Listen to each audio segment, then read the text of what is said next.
My name is Steve Linner. I'm a mature age student studying the Graduate Diploma of Education at Adelaide University.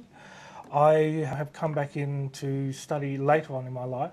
I previously spent 20 years working in the wine industry in various positions, and after 20 years I'd actually reviewed my life and decided that it was actually time for a change, and I decided to go back and do what I wanted to do in the first place. What I'm actually expecting to do is it's a literacy strategy, okay, and the aim is to actually improve the students' reading ability, especially when it comes to reading unfamiliar texts, such as the sort of text that they'll be exposed to when they enter university as an undergraduate. Now, just for starters, I'd like you to just share with us the piece of text that you've bought and why you got it, and whether or not you liked or disliked it. So, Ben. I just brought along a book I was reading. Yep. Entitled Number One Ladies Detective. Yes. It's just about it's set in Botswana, Yes. South Africa, and it's just about her detectiving. What we're actually going to be doing today is we're actually going to be going through a method of reading where you can actually read unfamiliar texts and certainly texts that you won't actually be used to reading when you hit university. And what that actually means is a difference in outlook on reading. Okay, what you've actually been doing here is what we call passive reading. So what you're actually doing is you're reading for pleasure, you're reading for information, but you're actually reading it also because you really do have a genuine interest in what you're actually looking for. And this is very, very good for a lot of standard reading. But when you hit university, you'll actually be starting to read far more serious texts and texts that you may not necessarily be used to reading at all. A lot of it will actually be me out the front talking to the students as well as asking questions and things like that. It's not only that so that I can get up on the whiteboard and actually write what I'm actually trying to explain, and also to write the students' responses as well.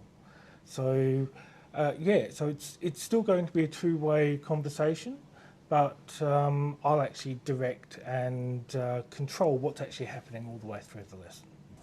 SQ3R, you're surveying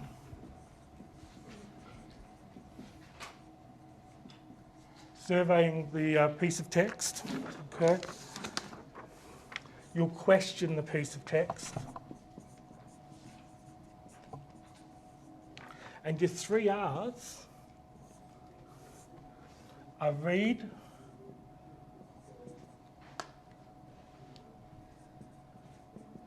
recite, and review. This is a really ideal way of actually looking at an unfamiliar text. It's the sort of text that you'll be coming across in university for whatever subject you're going to be looking at. What it will actually do, it'll allow you to have a quick look and read through the text so that you can actually get a greater understanding of what's being said. When you're surveying, okay, you're actually going to be reading the article, and you're going to be doing things like looking at the title. You'll be looking at things like the subheadings, looking at things like the pictures or diagrams, and looking at things like the very first paragraph and the very last paragraph. Now what this does is allows you to very quickly skim through the whole document and actually get an immediate view of what the document's trying to say. Then you'll actually be going through and questioning the text. So as you actually read the text, you'll be looking at the title and the subheadings and turning those into potential questions. Thinking back on it after the lesson, there's always quite a lot that can be improved, but that was actually one of the points that I actually observed when I was reflecting on it. I thought, well, in reality, it was sort of a lot just me walking in front and actually talking. There was still a lot of exchange, but I could have moved myself out and actually gotten the class a lot more involved in what was actually meant to be happening. They were effectively working in isolation of each other, And again, were I to teach that lesson again, I would either be breaking them into groups or actually getting them all involved into a class discussion. Again, that comes down to the feedback. By being able to talk to each other, they'll actually be able to remember a lot more rather than working in isolation by themselves on their little pieces of work.